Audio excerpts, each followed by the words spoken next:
Hello mọi người, mình lại là Khanh đây. Hiện tại thì mình đang ở Uông Bí, ở Quảng Ninh, trung đoàn 244 hay là 224 gì đó, hình như là 244. Thì hôm nay là ngày thứ 15 tròn mình ở đây cách ly rồi. Hôm nay cũng là ngày mà tất cả mọi người đi chung chuyến cách ly với mình á, đi chung chuyến giải cứu về cách ly với mình á, được về. Nhưng mà mình vẫn ở đây, chắc phải thêm 2-3 ngày nữa ấy, tại vì lúc đến đây là mình ở chung với lại F0 ấy. Nên là mình bị reset lại 14 ngày đếm lại. Và đây cũng là lần đi cách ly thứ 3 của mình, nên là mình cũng không biết là mình sẽ quay cái gì cho mọi người xem luôn hết. Mình cũng không có ý định quay một cái video về cách ly cho mọi người xem nữa, nên là mình không biết video này sẽ đi về đâu, nhưng mà mình vẫn cứ quay một cái để làm kỷ niệm vậy. Ôi, 5 giờ này, đấy là bắt đầu gọi là gì, loa phát thanh phát kể cho mọi người nghe một câu chuyện. Đó chính là lần này là mình trong lúc này thôi là mình đã test Covid được khoảng 5-6 lần gì rồi đấy, mà không đếm được nữa luôn rồi. Và hy vọng đây là lần cuối cùng mình test ở đây để có kết quả âm tính để có thể ra về trong một vài ngày nữa ấy. Trời ơi, ở lại buồn hay là buồn luôn ấy. Hiện tại thì con đường về lại Sài Gòn rất là xa, khó khăn ấy. Mình không biết là phải về bằng cách nào nữa. Tại vì các bạn mình đi tàu lửa về đó thì chuyến tàu lửa đó là phải đi như thế này nè. Khoảng 6 giờ sáng, 6 hoặc 7 giờ sáng thì tụi mình sẽ được ra khỏi khu quân đội này. Thì có một cái tàu ở Hà Nam, ở ga Hà Nam sẽ chạy về Phan Thiết là vào lúc 7 giờ sáng. Mà chắc chắn là mình sẽ không ra kịp để mình có thể đón cái tàu đó, nên tụi mình phải thuê khách sạn ở lại một hôm. Tổng cái hành trình nó sẽ như thế này. Sẽ muốn một chiếc xe lớn chở 10 người ra ga Hà Nam, hoặc ra ga Hà Nam, ra khách sạn gần ga Hà Nam ở một đêm. Nghĩa là cái xe đó là 3 triệu cho 10 người. Rồi ở một đêm ở khách sạn là khoảng 1 triệu mấy một phòng. Xong rồi mua một vé tàu từ đây, từ Hà Nam về lại Phan Thiết là hình như 1 triệu 2, 1 triệu 4 gì ấy. Xong rồi từ Phan Thiết mình sẽ đón thêm một cái xe 10 chỗ, không phải 10 chỗ mà chứa được 10 chỗ và vali á, xe lớn lớn 24 chỗ hay sao á, để chở 10 bạn đấy vào lại Sài Gòn thì là 10 triệu nữa. Mà đó là vấn đề là có một cái group thì mới đi được như vậy, nhưng mà bây giờ mọi người đã đi như thế rồi, còn mình còn lẻ ở đây như thế này thì không thể nào đi theo cái kiểu như vậy để về Sài Gòn ấy. Và có một cái kiểu khác nữa là mướn một chiếc xe khách sẽ đi từ trung đoàn này luôn, đi thẳng về Sài Gòn luôn, sẽ thả ở ngoài cái mấy cái quận rìa thành phố là 50 triệu cho 10 người, khoảng như vậy thì cũng 5 triệu một người. Và vấn đề cũng là phải đi một nhóm 10 người, còn bây giờ mình lẻ một mình như thế này và 2 chị trong đây nữa thì mình cũng không biết phải đi như thế nào, tại chia ba thì nó cũng khá là tốn kém nhiều ấy. Thật sự là cũng chưa biết sao ấy, nhưng mà để xem thời thế có đỡ hơn hay không thì mình sẽ nghĩ tiếp. Có thể là mình sẽ về Hà Nội ở tạm cho đến khi có chuyến bay Hà Nội Sài Gòn thông lại với nhau ấy, thì mình sẽ về lại Sài Gòn. Dù gì cũng là lần thứ 3 cách ly rồi nên là mình cũng có nhiều kinh nghiệm trong việc cách ly lắm. Và hôm nay sẽ có thêm 2 chuyến từ Sing về Việt Nam nữa thì cũng cách ly ở đúng chỗ này luôn. Thì mọi người sẽ cách ly những cái phòng kế bên mình nè. Hy vọng là sẽ không có đụng chạm gì với nhau, để lỡ mà có bị gì thì mình sẽ không bị ở lại thêm đó mọi người à. Trời ơi, dã man. Để cho mọi người xem. Đây là cái phòng lúc mà mình bị tách ra là mình sẽ qua đây ở nè. Xong rồi bắt đầu tiết lại hết, xịt khuẩn lại phòng này thì mình mới quay về đây lại. Nghĩa là mình sẽ ở chung với lại team hôm nay về khoảng 3 ngày. Hôm bữa chuyến mình về là 2 giờ chiều bên Sing, mà bị delay nữa nên về tới đây cũng phải 5 giờ hơn 6 giờ ấy. Xong rồi phải tới 1 giờ sáng thì mình mới bước vào chân được cái phòng này. Thì hôm nay mọi người từ bên Sing về chuyến 4 giờ chiều thì mình nghĩ cũng phải tới 2-3 giờ sáng thì mới tới được đây. Mà hy vọng là quá trình cách ly thuận lợi để mình có thể ra về đúng hẹn sau cái delay này lần nữa. Cái giờ mình sẽ cập nhật thêm cho mọi người nha. Hello. Cập nhật tiếp cho mọi người là hôm nay mình đã qua một cái dãy phòng khác rồi, một cái phòng máy lạnh. Và ở đây có khu vườn thuốc nam mà, lạ nhờ.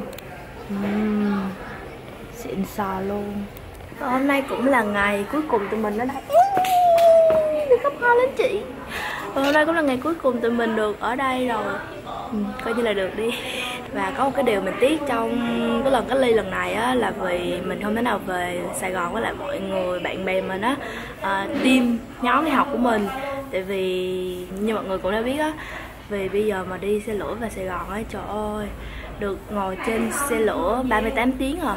Mình nghĩ là sẽ có rất là nhiều cảnh bên hông gọi là xuyên Việt Bắc Nam nữa, có thể quay cho mọi người xem, nhưng mà tiếc là hiện tại thì chưa quay được. Rất là khó để có cái cơ hội nào mà mình book một chuyến xe lửa đi xuyên Việt như vậy á. Tại vì nếu mà hàng không mở lại thì chúng ta sẽ đi máy bay cho nhanh, chứ đâu có ai đi xe lửa tốn 38 tiếng như vậy đâu, đúng không? Và đây là một cái dịp mà có thể là mình gọi là bỏ lỡ, hy vọng là có một cái dịp khác mình có thể đi xe lửa xuyên Việt, trải nghiệm một cái trải nghiệm như vậy với mọi người nhé. Mình sẽ cập nhật với mọi người tiếp nha. Hello, sau hơn 2 tuần mình đã chưa có lại cảnh gì cho mọi người xem hết, nhưng mà đã kịp đăng thêm 4 cái video nữa rồi, thì không biết mọi người đã xem chưa ha.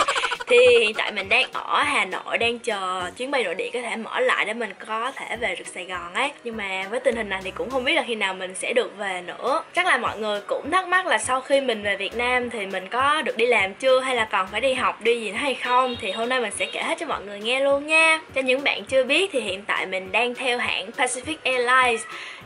Có thể nói là mình đang là phi công đang được huấn luyện của hãng. Tại sao không phải là Vietnam Airlines như là mình thường nói những video trước đây, thì để dành một video khác là mình sẽ kể lại hết cho mọi người nghe các hãng hàng không của nước mình nha. Thì mình sau khi vừa hoàn thành huấn luyện chuyển loại ở Sing thì còn phải thi thêm một bài thi năng định nữa ở Hà Nội đây, nhưng mà tại vì mọi thứ cũng đóng cửa nên là cũng chưa tiến được thêm bước nào nữa hết. Thì sau đó là sẽ về công ty thành phố Hồ Chí Minh học thêm 1 tháng ở dưới đất nữa về mấy cái quy định, rồi kiểu hàng hóa nguy hiểm, rồi phổ biến thêm về các nội dung. Rồi thêm một bước đệm quan trọng để trước khi lên bay máy bay thật á, là sẽ bay thêm 3 bài sim nữa để thay cho huấn luyện base ngoài đời thật như là Vietnam Airlines. Là một nhóm phi công đang huấn luyện giống như mình sẽ lên một chiếc máy bay trống cùng với một instructor là cơ trưởng, sẽ bay ra một sân bay trống vắng vẻ ấy, để tập đáp. Thì như vậy đó tốn rất là nhiều chi phí ấy, nên là ngoài Vietnam Airlines ra thì tất cả các hãng còn lại đều huấn luyện cái base này ở trên phòng sim hết, buồng lái mô phỏng. Thì sau đó là mình sẽ được chính thức lên máy bay thực tế và bay thương mại luôn.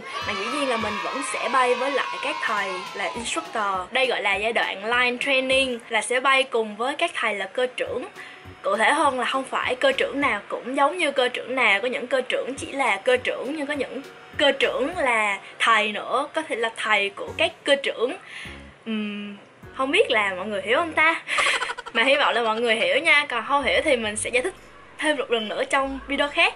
Thì sẽ sau một cơ số giờ bay nhất định khoảng 250 giờ hoặc 300 giờ thì mình sẽ chính thức trở thành cơ phó sau rất nhiều bài thi kiểm tra trong quá trình bay đó, và quy định về vạch nữa mà với hãng mình thì nó hơi phức tạp, nên là mình cũng sẽ để dành một video khác bàn về các loại vạch ở các hãng và các giai đoạn khác nhau luôn nha. Và đó, nghe có vẻ là nhanh, nếu mà không có trở ngại gì thì chỉ cần huấn luyện trên dưới đất khoảng 2 tháng nữa thôi thì mình sẽ được chính thức huấn luyện ở trên trời. Nhưng mà do tình hình dịch như thế này nên là thật sự là quá khó khăn cho ngành hàng không của mình nói riêng và các ngành khác nói chung. Và cá nhân mình cũng phải tự trải qua những giai đoạn mà phải có nội lực tự học, tự ôn bài, tự rèn luyện là những kiến thức mà đã học trong thời gian qua. Nếu không là xem như đổ sông đổ biển hết, tại sẽ quên hết tất cả mọi thứ. Đến cả cái giao tiếp tiếng Anh là cái cốt yếu quan trọng mà lâu ngày không xài mình cũng thấy miệng bị cứng lại, phát âm không tròn vành rõ chữ nữa luôn ấy. Và thật may mắn là trong thời gian này mình đã được Cambly liên hệ giới thiệu cái app này đến với mọi người đây, nhưng mà mình nghĩ là chắc là sẽ không quá xa lạ với mọi người đâu. Đây là một app chuyên về kỹ năng giao tiếp, là một nền tảng học tiếng Anh trực tuyến 1:1 với lại gia sư bản địa. Điểm nổi bật của Cambly là tính linh hoạt, cho mình chủ động chọn thời gian và giáo viên giảng dạy. Thì mỗi buổi học mình có thể tùy chọn chỉ từ 15 cho đến 60 phút, nên là rất phù hợp với mọi người là dù đang đi học hay là đi làm. Có các trình độ để tụi mình tự chọn, cũng như là giọng tiếng Anh đặc trưng của Mỹ, của Anh hay là của Úc chẳng hạn nữa. Mình sẽ quay lại cho mọi người xem một số cái trải nghiệm thật sự của mình với Cambly để mọi người có thể tự tin giao tiếp hơn cùng với mình nha. Cuối mỗi bài học thì mọi người có thể vào một lesson history để xem lại và ôn tập những cái bài mà vừa nói với lại giáo viên đó nữa.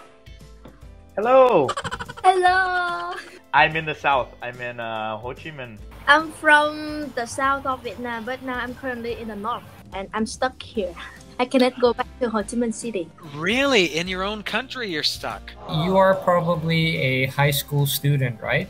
You look like you're, high school, maybe university age? I'm in the middle of trainees. You're a what? You're a pilot in training? Yeah. Wow. I love talking to pilots. I think they have maybe the best job in the world. I think I wanted to be a pilot when I was young. Yeah, so your career is on hold, right? You have to kind of wait until everything gets back to... Yeah, but I think the weather in Dubai is so hot, right? It's very hot. It's very hot. It is very hot. Yes, yes. It's crazy hot. Crazy heat. Yes. It's too hot. Yes. It's Airbus A320. So like a full-size passenger plane. Last year, Vietnam Airlines bought it, so it now belongs to Vietnam Airlines.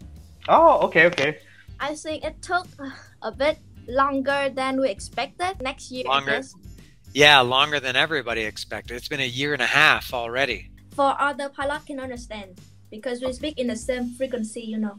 Right. I love to meet new people. Nice to meet you. Donald from Dubai. So just give me a call. Yeah, so just give me a call. I will be there Yes, for you. yes. Yes, I would definitely be there for you. Most definitely. So Vừa rồi là một số buổi học của mình với các giáo viên ở đây, thì các bạn có thể thấy được là trên Cambly mình hoàn toàn có thể là muốn chọn việc học gì và học như thế nào. Và với mỗi buổi học thì tutor sẽ hỏi bạn hôm nay bạn muốn nói gì và học về chủ đề gì. Còn nếu bạn vẫn băn khoăn không biết bắt đầu từ đâu thì Cambly offer một bộ course với nhiều chủ đề đa dạng từ cơ bản đến nâng cao. English Conversation 101 là cho người mới bắt đầu học giao tiếp tiếng Anh, hay là Business Conversation là tiếng Anh giao tiếp dành cho người đi làm, và IELTS Mock Test là cho các bạn chuẩn bị thi IELTS. Thậm chí là trao đổi, thảo luận về các chủ đề xung quanh như là healthy mind, healthy body, movies and television. Mọi người cũng thấy là dù mình đã từng đi học ở Mỹ hay là ở Sing ấy, là những quốc gia mà dùng tiếng Anh là tiếng mẹ đẻ trong khoảng thời gian 2 năm, không phải là quá ngắn hay là quá dài, nhưng mà mình nghĩ là cũng đủ để cho mình phát triển, rèn luyện thêm kỹ năng nghe nói tự tin hơn ấy. Nhưng mà chỉ cần dừng lại thôi, không luyện tập nữa thì sẽ mất đi cái phản xạ giao tiếp tiếng Anh với mọi người ấy, là một cái điều vô cùng đáng tiếc mà mình không hề muốn nó xảy ra. Nên là hôm nay mình cùng với Cambly có mã From Khanh 30 giảm ngay 30% cho khóa học 1 tháng dành cho mọi người đây. Tụi mình tranh thủ thời gian này để có thể tự học và tự tin bán tiếng Anh hơn nhé. Dù chi phí có hơi cao một chút nhưng mà đã có mã khuyến mãi rồi đây, vẫn thật đáng đầu tư cho tương lai của tụi mình mà nhỉ. Và lời cuối thì chúc cho mọi người có thật nhiều sức khỏe để có thể vượt qua cơn đại dịch này cùng nhau nha. Cảm ơn mọi người thật nha. Hẹn gặp lại mọi người trong video kế tiếp nha. Bye bye.